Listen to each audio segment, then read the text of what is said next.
কোটার ব্যাপারের যে ইস্যুটা সেটা এখন সর্বোচ্চ আদালতের কাছে আছে। রাজপথে এখানে আন্দোলন করে বা চেঁচামেচি করে বা বকাবাদ্য করে এটার কিন্তু নিরসন হবে না। আদালতের ব্যাপার আদালতে কথা বলতে হবে, রাস্তায় কথা বললে হবে না। এবং আমি দেখছি যে আজকে তারা একটা পদক্ষেপ নিয়েছেন আদালতে যাওয়ার জন্য। আমার বক্তব্য এখানেই শেষ, বাকি আদালত দেখবে। সরকারের অবস্থানের ব্যাপারে এখানে তো আমার মনে হয় যে মাননীয় প্রধানমন্ত্রী অত্যন্ত স্পষ্ট করেই বলেছেন যে এই সরকারের সিদ্ধান্তর ব্যাপারে তো এখন নাই, এখন যেটা এই কোটার ব্যাপারের যে ইস্যুটা সেটা এখন সর্বোচ্চ আদালতের কাছে আছে। তো এবং এই সর্বোচ্চ আদালত সেখানে সিদ্ধান্ত নেবে, তারা সকল পক্ষকে শুনে তারপরে যেটা আমি মনে করি যে সর্বোচ্চ আদালত অবশ্যই সব দিক বিবেচনা করে সঠিক সিদ্ধান্ত দেবে। না, আমি তো এখন শুনলাম যে তারা ইয়েতে আপিল বিভাগের যে মামলা, সেই মামলায় তারা পক্ষভুক্ত হওয়ার জন্য দরখাস্ত করেছে এবং এই পক্ষভুক্ত হওয়ার দরখাস্ত আমি যতদূর শুনেছি আগামীকালকে বোধহয় তার শুনানি হবে।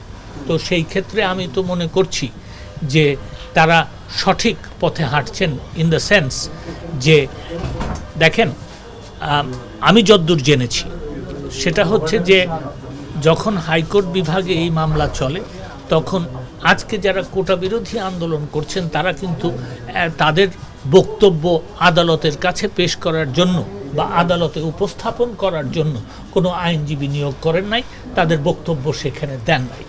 তো তারপরে মামলাটার রায় হয়ে গেছে, মামলাটা এখন আপিল বিভাগে, সেখানেও কিন্তু তাদের কোনো গতকাল পর্যন্ত তাদের কোনো আইনজীবী ছিল না তাদের বক্তব্য উপস্থাপন করার জন্য।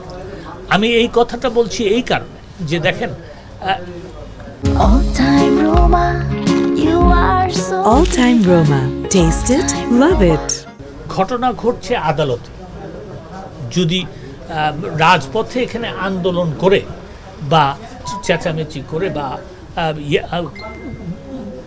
বকাবাদ্য করে এটার কিন্তু নিরসন হবে না।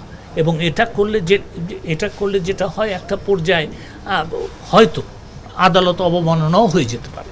তো সেই ক্ষেত্রে সঠিক জায়গা কোনটা, আমি গতকালকে বলেছি যে সঠিক জায়গা হচ্ছে যে তারা যদি পক্ষভুক্ত হয়ে তাদের বক্তব্য উপস্থাপন করেন, অবশ্যই আপিল বিভাগ সকল পক্ষ শুনবেন এবং সকল পক্ষ শুনে আপিল বিভাগ একটা ন্যায় বিচার করবেন, এটাই আমাদের আশা এবং আমার মনে হয় সেটাই হবে।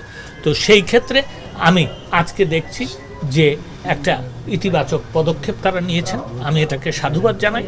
এবং তারা যদি এবং তাদের বক্তব্য এখন তারা আদালতে দেবেন এবং আমি আশা করব যে যেহেতু তারা আদালতে যাওয়ার সিদ্ধান্ত নিয়েছেন তারা আন্দোলন উইথড্র করবেন। ইন্টারভেনার বলে একটা শব্দ আছে ওখানে, যার স্বার্থ আছে গ্রিভড, যে তিনি যে কোনো সময় তা এই সব যৌক্তিক যে আমার বক্তব্য শোনার জন্য আমি এসছি, আমার একটা বক্তব্য এখানে কারণ আমি এটার সাথে সংশ্লিষ্ট, সেই এরকম কথা বলে যৌক্তিক কথা বলে যদি আদালতে কোনো পিটিশন দেওয়া হয় অবশ্যই সেটা আদালত বিবেচনা করে।